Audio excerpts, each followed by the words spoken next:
Hello दोस्तों, स्वागत है आपका मेरे यूट्यूब चैनल में। तो ये फर्स्ट लेक्चर है, ठीक है। तो इस फर्स्ट लेक्चर में हम देखने वाले हैं सिलोम क्या होते हैं, सीजोसिलोम्स क्या होते हैं, एंटेरोसिलोम्स क्या होते हैं, ठीक है। लेकिन उससे पहले हम देखेंगे कि मेटाजोआ क्या होते हैं, ठीक है। मेटाजोआ के टाइप्स क्या होते हैं, एकदम सिंपल 2-3 मिनट में ये कवर हो जाएगा हमारा, ठीक है। तो मेटाजोआ क्या होते हैं, देखो दोस्तों, मल्टी सेलुलर ऑर्गेनिज्म। मेटाजोआ क्या होते हैं, मल्टी सेलुलर ऑर्गेनिज्म होते हैं एक्सेप्ट सिंगल सेल्स प्रोटोजोन्स। तो सिंगल सेल प्रोटोजोन्स को छोड़ के जितने भी मल्टी सेलुलर ऑर्गेनिज्म है उनको क्या बोला जाता है, मेटाजोआ बोला जाता है। अब कैरेक्टरिस्टिक्स देखो मेटाजोआ के क्या होते हैं। सबसे पहला कैरेक्टरिस्टिक्स है कि वो यूकैरियोट्स होते हैं, यानी कि उनमें ट्रू न्यूक्लियस प्रेजेंट होता है। उसके बाद में वो मल्टी सेलुलर होते हैं, ठीक है, एक से ज़्यादा सेल्स होती है उसमें, ठीक है। उसके बाद में वो हेटेरोट्रॉपिक होते हैं, यानी कि खुद का खाना खुद नहीं बना सकते हैं, वो हेटेरोट्रॉपिक नहीं होते हैं, वो क्या होते हैं, हेटेरोट्रॉपिक होते हैं, वो इंजेस्ट करते हैं फूड को, ठीक है। Most of them produce through sexual reproduction, वो सेक्सुअल रिप्रोडक्शन करते हैं, ठीक है, मोस्ट ऑफ देम, ठीक है। और वो डिप्लोब्लास्टिक होते हैं और ट्रिप्लोब्लास्टिक भी हो सकते हैं। डिप्लोब्लास्टिक यानी कि 2 जर्म लेयर्स होती हैं और ट्रिप्लोब्लास्टिक यानी कि 3 जर्म लेयर। अब ये जर्म लेयर्स क्या होती हैं, जब हम गैस्ट्रुलेशन पढ़ेंगे तब मैं बताऊंगा, इसी वीडियो में आएगा वो, ठीक है। तो डिवीजन ऑफ मेटाजोआ, मेटाजोआ के 2 टाइप्स हैं। सबसे पहला है पैराजोआ, दूसरा है यू मेटाजोआ। अब पैराजोआ मतलब कि ऐसे ऑर्गेनिज्म ना उनमें टिश्यू प्रेजेंट होता है, ट्रू टिश्यू प्रेजेंट होता है, ना उनमें ट्रू ऑर्गन्स प्रेजेंट होते हैं। Do not have true tissue and true organs, ठीक है। तो इसका एग्जाम्पल है स्पॉन्जेस। स्पॉन्जेस में ना ट्रू ऑर्गन प्रेजेंट होते हैं ना ही ट्रू टिश्यू प्रेजेंट होते हैं। उसके बाद में यू मेटाजोआ यानी कि कौन से ऑर्गेनिज्म, जितने भी मेटाजोआ है पैराजोआ को छोड़ के, ठीक है, वो सब किस में आ जाएंगे, यू मेटाजोआ में आ जाएंगे। अब यू मेटाजोआ मतलब इसके पैराजोआ का उल्टा कर दो आप। पैराजोआ में कोई भी ट्रू टिश्यू और ट्रू ऑर्गन्स प्रेजेंट नहीं होते हैं, लेकिन यू मेटाजोआ में ट्रू टिश्यू और ट्रू ऑर्गन्स प्रेजेंट होते हैं, ठीक है। इसका एग्जांपल है निडारिया से लेके कॉर्डेक्स तक, ठीक है, यानी कि जेलीफिश से लेके ह्यूमन बींग्स तक, ठीक है, एग्जाम्पल है। इसकी वो जो रेंज है वो काफ़ी वाइड है, इसमें बहुत ज़्यादा ऑर्गेनिज्म आते हैं इस मेटाजोआ में, ठीक है, समझ में आया। तो अब हम आते हैं सीलोम की तरफ। अब सीलोम क्या होता है, coelom is a fluid filled cavity, ठीक है, alimentary canal and body wall के बीच में, ठीक है। सीलोम जो होता है वो एक फ्लूइड फील्ड कैविटी होती है, कि कैविटी होती है जो कि फ्लूइड से भरी हुई होती है। और वो कैविटी कहाँ से कहाँ तक फैली हुई होती है, एलिमेंट्री कैनल से लेके बॉडी वॉल तक फैली हुई होती है। और ये जो सीलोम है वो किससे लाइन होता है, मेसोडर्म से। तो मैं आपको एक डायग्राम निकाल के दिखाता हूँ यहाँ पे, ठीक है। तो ये है हमारा एलिमेंट्री कैनल, ठीक है। उसके बाद में ये है हमारी बॉडी वॉल, ठीक है। और ये जो एलिमेंट्री कैनल है और बॉडी वॉल है, इसके बाजू में क्या होता है, ये होता है मेसोडर्म। ऐसे मेसोडर्म लाइन करा गया होता है, ठीक है। और इसके बीच में ये जो कैविटी है इसको क्या बोला जाता है, सीलोम बोला जाता है। तो समझ में आया definition. A coelom is a fluid filled cavity present between alimentary canal and body wall line by mesoderm, ठीक है। तो उसके बाद में और इसके ये जो सीलोम है, ठीक है, ये क्या होता है, वो एंटेरोसीलोम और सीजोसीलोम में हम डिटेल में जानेंगे, तब आपको बहुत अच्छी तरीके से ये समझ में आएगा। डायग्राम निकालूंगा मैं वहाँ पे भी, ठीक है। तो यहाँ पे अगर समझ नहीं आया तो चिंता की बात नहीं है, आगे आपको और अच्छी तरीके से मैं समझाऊंगा, ठीक है। बस ये डेफिनेशन याद रखना, ठीक है। उसके बाद में अब सीलोम कैसे फॉर्म होता है, ठीक है। देखो सबसे पहले तो एक जो है उसको फर्टिलाइज होना होता है, ठीक है। जैसे कि ह्यूमन बींग्स का बात ले लो आप, स्पर्म आया और एग आया, वो क्या हो गए, एक दूसरे में क्या हो गए, फर्टिलाइजेशन हो गया उनका, और फिर क्या बन गया, जाइगोट बन गया, फिर क्या बन गया, जाइगोट, ठीक है। अब ये जो जाइगोट है वो उसमें क्या होगा, क्लीवेज होगा। जाइगोट में क्या होगा, क्लीवेज होगा, यानी कि सेल डिवीजन होगा, ठीक है। फिर क्या बनेगा, मोरुला बनेगा, जो कि 32 सेल स्टेज होता है, ठीक है। उसके बाद में ये जो मोरुला है वो किस में कन्वर्ट हो जाएगा, ब्लास्टुला में कन्वर्ट हो जाएगा, जो कि हॉलो बॉल ऑफ सेल होता है, ठीक है। ये जो मोरुला है ना, ये बूंदी के लड्डू जैसा होता है, अंदर से भरा हुआ होता है। और ये जो ब्लास्टुला है वो क्रिकेट की बॉल तरह होता है, ठीक है, जो कि अंदर से खोखला होता है, हॉलो होता है, याद रखना ये चीज़, ठीक है। उसके बाद में ये जो ब्लास्टुला है वो गैस्टुला में कन्वर्ट हो जाता है, ठीक है। और फिर इस गैस्टुला में क्या होता है कि जो सेल्स है, ठीक है, वो इन्वेजिनेट होना स्टार्ट हो जाती है। मैं डिटेल में इसके बारे में बताऊंगा आपको एग्जांपल देके, ठीक है, एक डायग्राम निकाल के, ठीक है। और ये जो फिर उसके बाद में ये गैस्टुला जो फॉर्म होता है, उसके बाद में एंडोडर्म, एक्टोडर्म और मेसोडर्म फॉर्म हो जाती है। तो यहाँ पे देखो ये है गैस्टुला का एग्जाम्पल। अब इस गैस्टुला में क्या होगा कि ये जो सेल है वो अंदर ऐसे घुस जाएगी, ठीक है। पहले ये कैसा था, पहले ऐसा था ये, ठीक है, ये ब्लास्टुला, ठीक है, ऐसा था। लेकिन इस ब्लास्टुला में क्या हो गया, ऐसे सेल जो है वो अंदर घुस गई। ठीक है, ये जो सेल है वो ऐसे अंदर घुस गई।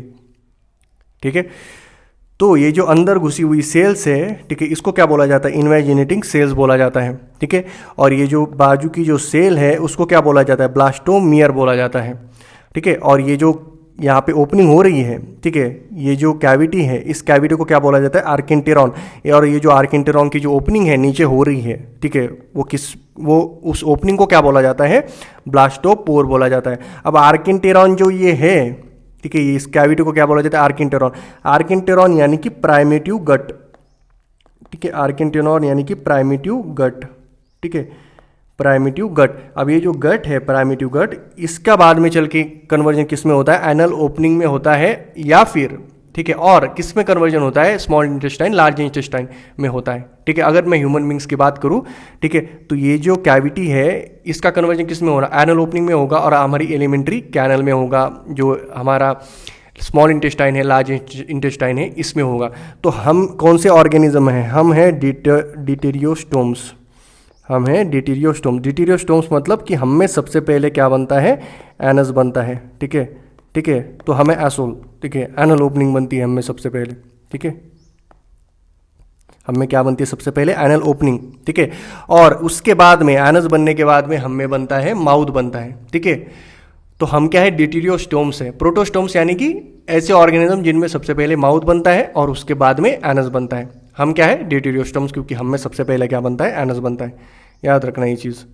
ठीक है, तो यहाँ तक समझ में आया। अब हम देखने वाले हैं यहाँ पे जो हमने ये पढ़ा है ना, ठीक है, यहाँ पे जो हमने पढ़ा है इसको हम डायग्राम के रूप में पढ़ने वाले हैं अभी। ठीक है, तो देखो यहाँ पे ये फर्टिलाइज एग हो गया। ठीक है, यहाँ पे ये एक फर्टिलाइज हो गया स्पर्म और एग्स के कॉम्बिनेशन से, तो इसको हम जाइगोट भी बोल सकते हैं यहाँ पे। ठीक है, जाइगोट है। उसके बाद में जाइगोट में क्या होगा, क्लीवेज होगा। अब क्लीवेज का मीनिंग क्या होता है, देखो क्लीवेज का मीनिंग होता है, क्लीवेज का मीनिंग होता है cell division without growth. Without growth, ये चीज़ याद रखना, without growth. Without growth cell division तो हो रही है लेकिन ग्रोथ नहीं हो रही है। अब कैसे, देखो इसका मतलब ये अगर 10 किलो का है, एग्जाम्पल के लिए बता रहा हूँ मैं, ये अगर 10 किलो का है, ये भी 10 किलो का ही होगा, क्योंकि ग्रोथ नहीं हो रही है, सेल डिवीजन हो रही है। ये भी 10 किलो का ही होगा। ठीक है, ये गैस्ट्रोला भी 10 किलो का ही होगा। समझ रहे हो। ठीक है, मतलब ग्रोथ नहीं हो रही है। ग्रोथ होती तो कैसा होता, ये 10 किलो का होता, ये 20 किलो का हो जाता, ये 30 किलो का हो जाता, ये 40 किलो का हो जाता। लेकिन यहाँ पे ये भी 10 किलो का है, ये भी 10 किलो का है, ये भी 10 किलो, ये भी 10 किलो। तो ग्रोथ इनमें हो नहीं रही है, सेल डिवीजन हो रही है। सेल डिवीजन कैसे हो रही है, देखो यहाँ पे ये सिंगल सेल फर्टिलाइज एग था, यानी कि जाइगोट था। जाइगोट सिंगल सेल होता है। ठीक है, तो इसका कन्वर्जन किस में हो गया, देखो 32 सेल मोरोला में हो गया, उसके बाद में 64 सेल ब्लास्टुला में हो गया। ठीक है, तो ये क्या हो रहा है, ये सेल डिवीजन हो रही है विदाउट ग्रोथ, तो इसको बोला जाता है क्लीवेज। क्लीवेज यानी कि सेल डिवीजन विदाउट ग्रोथ। ठीक है, तो अब देखो फर्टिलाइज एग है ये, तो इसमें क्या होगा, क्लीवेज होगा, और फिर क्या बनेगा, मोरोला बनेगा, जो कि 32 सेल का होता है। और ये मोरोला किसकी तरह होता है, जैसे कि मैंने आपको पहले बताया, बूंदी की लड्डू की तरह पूरा अंदर से भरा हुआ होता है ये।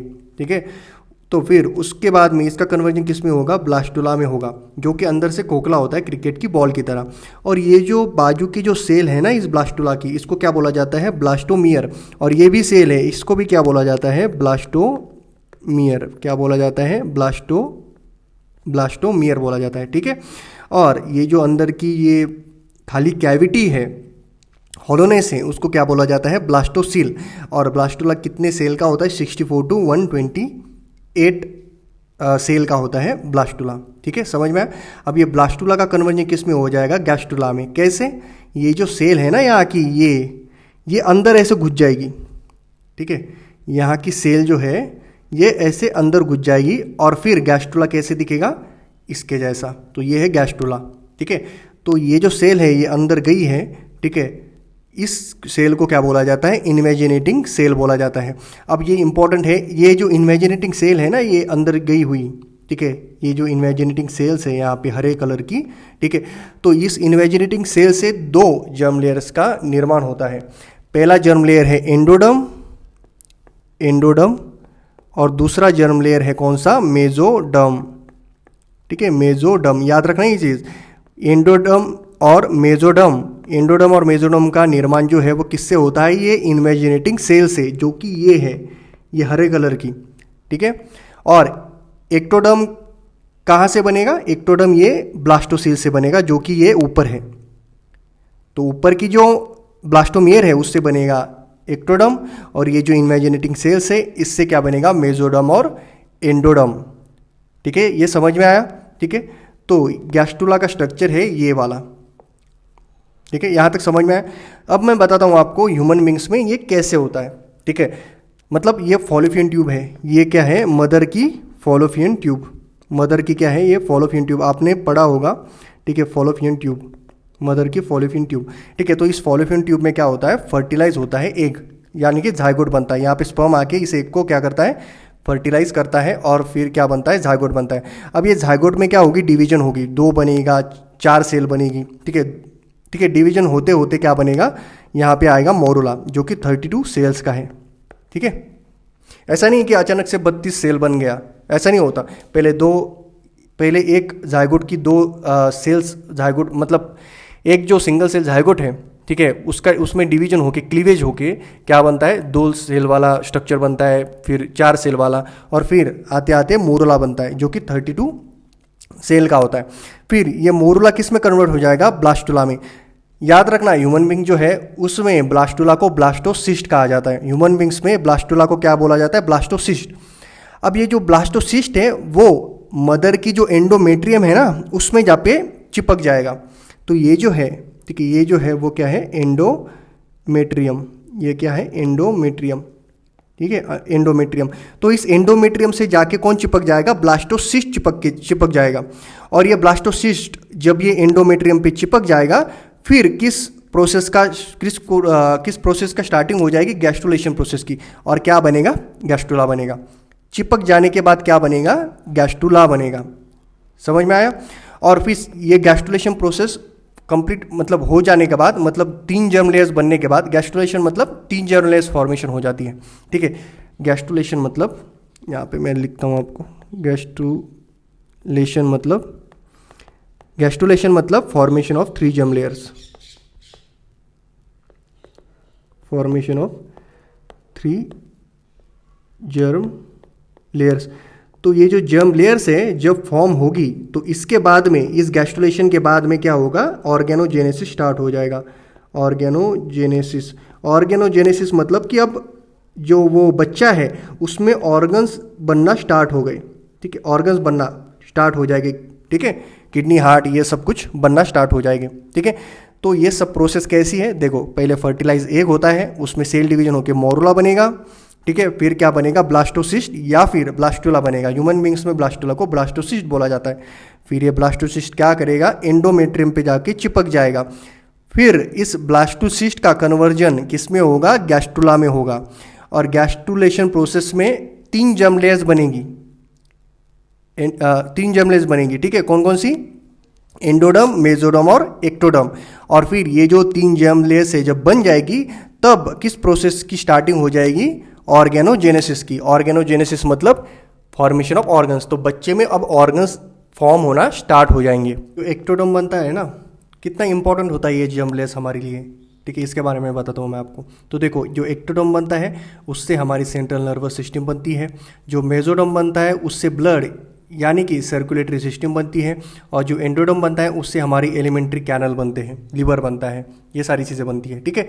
तो विदाउट दिस जर्म लेयर्स ये सारे जो ऑर्गन्स है वो कभी एग्जिस्ट ही नहीं कर सकते, और अगर ये ऑर्गन्स ही एग्जिस्ट नहीं करेंगे तो हम कैसे एग्जिस्ट करेंगे। So that's why germ layers are so important, so crucial for the life, ठीक है। अब हम देखेंगे यहाँ पे, देखो, जो सीलोम होते हैं ना उसके 2 टाइप होते हैं, ठीक है। पहला होता है एंटेरोसीलोम और दूसरा होता है सीजोसीलोम, ठीक है। तो ये जो सीलस है ना, इसको आपको याद रखने की ज़रूरत नहीं, इतना बड़ा सेंटेंस, इतना बड़ा वर्ड, ठीक है। तो डायरेक्टली एंटेरो ले लो और उसके बाजू में क्या जोड़ दो, सिलोम जोड़ दो उसके आगे, ठीक है। और यहाँ पे सीलस सिलोम ऐसा भी याद करने की ज़रूरत नहीं है आपको, ठीक है। तो सीजो ले लो और सिलोम ले लो, ठीक है। तो एंटेरो सिलोम क्या होता है, the coelom arises at the out pouching या फिर आउट पॉकेटिंग ऑफ द आर्केंटेरॉन यानी कि प्राइमेटिव गट, और सीजोसिलोम्स क्या होते हैं, स्प्लिटिंग ऑफ द मेसोडर्म से बनते हैं सीजोसिलोम। तो एक एक करके हम देखेंगे। सबसे पहले हम देखेंगे सीजोसिलोम्स क्या होते हैं, ठीक है। और याद रखना ये इंपॉर्टेंट पॉइंट है कि coelom develops in triploblastic animal, ठीक है। ट्रिप्लोब्लास्टिक एनिमल में ही सिलोम डेवलप होता है, जैसे कि ट्रिप्लोब्लास्टिक एनिमल्स यानी कि हम फॉर एग्जांपल, तो हम में क्या है 3 जर्मलेस है, एक्टोडर्म, मेसोडर्म और एंडोडर्म। तो ऐसे ट्रिप्लोब्लास्टिक ऑर्गेनिज्म में ही सिलोम क्या होता है, डेवलप होता है। ये इंपॉर्टेंट पॉइंट है, ठीक है, ये याद रखना, ठीक है। तो अब देखो, तो ये इंपॉर्टेंट है, ठीक है, कितना इंपॉर्टेंट है मैं आपको पता है, इंपॉर्टेंस ऑफ दिस मेसोडर्म। तो उसके बाद में हम देखते हैं सीजोसिलोम्स क्या होते हैं, ठीक है। तो याद रखना सीजोसिलोम जो होता है वो किन में बनता है, प्रोटोस्टोम्स में बनता है। अब प्रोटोस्टोम्स मतलब जैसे कि मैंने पहले आपको बताया, जिनमें सबसे पहले माउथ डेवलप होता है और एनस बाद में डेवलप होता है। ह्यूमन बींग्स कौन है, डिटिरियोस्टोम, जिनमें सबसे पहले एनस डेवलप होता है और बाद में माउथ, ठीक है। तो प्रोटोस्टोम कौन कौन से हैं, एनिलिड्स और मोलुस्क हैं, ठीक है। एनिलिड्स और मोलुस्क हैं प्रोटोस्टोम। तो इनमें एनिलिड्स और मोलुस्का में सीजोसिलोम डेवलप होता है। तो देखो कैसे डेवलप होता है, ठीक है। अब ये जो स्ट्रक्चर है ना, ये किसके बाद में बनता है, किसके बाद में बनता है, ये जो स्ट्रक्चर है किसके बाद में बनेगा, गैस्ट्रुला के बाद में बनेगा, ठीक है। तो अब क्या होगा, ये जो सेल है ना, ये आपको दिख रही है आर्केंटेरॉन की सेल, तो ये ऐसे नीचे चली जाएगी, यहाँ पे आएगी कुछ सेल, ठीक है, यहाँ पे कुछ आएगी सेल, ठीक है। और ये क्या बनाएगी, ऐसे मास बनाएगी, किसका, मेसोडर्मल मास बनाएगी। मेसोडर्मल मास यानी कि गोला टाइप, ठीक है, बूंदी की लड्डू जैसा मास बनाएगी, किसका, मेसोडर्म का। क्योंकि मैंने आपको बताया था पहले आर्केंटेरॉन पहले आपको बताया था कि ये जो इन्वेजिनेटिंग जो सेल है ना, ये वाली, ठीक है, इससे क्या बनेगा, मेसोडर्म और एंडोडर्म बनेगा, ठीक है। तो अब मेसोडर्म कैसे बनता है देखो, तो ये सेल जो है वो यहाँ पे आएगी और ऐसा गुच्छा बनाएगी, एक मांस का टुकड़ा बनाएगी, और फिर ये जो मेसोडर्म है ना, इसमें क्या होगा, ऐसी कैविटी डेवलप हो जाएगी, ठीक है। ये जो मेसोडर्म है इसमें ऐसी कैविटी, ये जो कैविटी है ना, ये डेवलप हो जाएगी, जो हमको यहाँ पे दिख रही है, ठीक है। तो यहाँ की सेल जो है, ठीक है, यहाँ की जो सेल है, ठीक है, यहाँ की जो सेल है वो ऐसे आएगी, ठीक है, यहाँ पे, और फिर मेसोडर्मल क्या बनाएगी, मास बनाएगी, ठीक है, मेसोडर्मल मास बनाएगी। और मेसोडर्मल मास क्या होगा, अंदर से फिर खोखला हो जाएगा, अंदर से क्या होगा, उसमें कैविटी डेवलप हो जाएगी और फिर ऐसा स्ट्रक्चर बनेगा, ठीक है। और ये जो अंदर की जो ये कैविटी है ना भाई, इसको क्या बोला जाता है, सिलोम बोला जाता है, ठीक है। और इसको क्या बोला जाता है, सीजोसिलोम। तो सीजोसिलोम की डेफिनेशन क्या है, मेसोडर्मल जो मास है उसमें स्प्लिटिंग होके जो सिलोम बनता है उसको क्या बोला जाता है, सीजोसिलोम बोला जाता है। तो पहले मास था ऐसा, ठीक है, तो उस मास में स्प्लिटिंग होके अंदर कैविटी बन के क्या तैयार हो गया, सिलोम तैयार हो गया, तो उसको क्या बोला जाता है, सीजोसिलोम, ठीक है। यहाँ पे आप डेफिनेशन देख सकते हो, the coelom is form by splitting of mesodermal cell. तो मेसोडर्मल जो सेल है ऐसी, ठीक है, उसका कन्वर्जन स्प्लिट होके किस में ऐसे हो जाता है वो, ठीक है, अंदर क्या बनती है, कैविटी बन जाती है, ठीक है। और ये जो कैविटी है इसको क्या बोला जाता है, सिलोम, और इस सिलोम को क्या बोला जाता है, सीजोसिलोम। इस सिलोम को क्या बोला जाता है, सीजोसिलोम। तो ये जो कैविटी बन रही ना अंदर, इसको क्या बोला जाता है, सीजोसिलोम। क्यों बोला जाता है सीजोसिलोम, क्योंकि ये जो मेसोडर्मल मास है इसमें स्प्लिटिंग होके कैविटी बन के, ठीक है, क्या तैयार हुआ है, सीजोसिलोम तैयार हुआ है, ठीक है। ये बात समझ में आई, तो इसको क्या बोला जाता है, सीजोसिलोम, ठीक है। ये जो सिलोम बन रहा है इसको क्या बोला जाता है, सीजोसिलोम, ठीक है। और ये जो है अब, ठीक है, अब ये जो है ये क्या है, एंडोडर्म है, ठीक है। ये जो ऐसा अंदर गया है ना ये, ठीक है, इन्वेजिनेटिंग सेल्स, ठीक है, ठीक है, इन्वेजिनेटिंग जो स्ट्रक्चर है ऐसा अंदर गया है। तो अब क्या होगा, ये जो है, ठीक है, ये जो स्ट्रक्चर है अब इसका कन्वर्जन किस में होगा, एंडोडर्म में होगा। और ये जो स्ट्रक्चर है ऐसा, इसका कन्वर्जन किस में होगा, मेसोडर्म में होगा। और सीलोम तो है ही इसके अंदर फिर, ठीक है। और ये ऊपर का स्ट्रक्चर जो है लाल लाल, वो क्या है, एक्टोडर्म है। देखो जो इन्वेजिनेटिंग सेल्स है उसने किसको जन्म दिया, एंडोडर्म को भी जन्म दिया और मेसोडर्म को भी, जैसे कि मैंने पहले आपको बताया। और एक्टोडर्म तो है ही ये ऊपर, ठीक है। तो 3 जर्मलेस फॉर्म हो गई, समझ में। तो ये जो सीलोम है, ठीक है, अब क्या होगा, ये जो सीलोम है वो आगे बढ़ेगा, ये जो सीलोम है वो ऐसे आगे बढ़ेगा, ठीक है। अगली जो डायग्राम है उसमें मैंने अच्छे से दिखाया है, ठीक है। और ये जो है ना यहाँ पे, ठीक है, ये क्या है, आर्केंटेरॉन है, यानी कि प्राइमेटिव गट, ठीक है, प्राइमेटिव गट यानी कि आर्केंटेरॉन। अब ये जो आर्केंटेरॉन है ना, इसकी जो ओपनिंग है उस ओपनिंग को क्या बोला जाता है, ब्लास्टोपोर बोला जाता है। ठीक है, क्या बोला जाता है, ब्लास्टोपोर।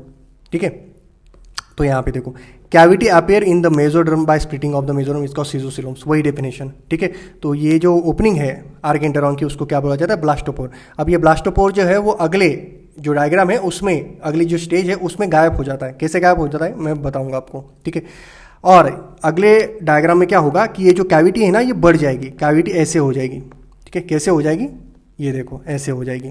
ठीक है, पहले कैसी थी, ऐसे ही इतनी कैविटी थी वो, अब क्या हो गई, ऐसे बढ़ गई वो कैविटी। यहाँ पे देखो, तो ये जो अंदर की जो ये कैविटी है ना भाई, ठीक है, इसको क्या बोला जाता है, सीलोम बोला जाता है। ये अंदर की जो कैविटी है ना, ठीक है, इसको क्या बोला जाता है, अब सीलोम बोला जाता है।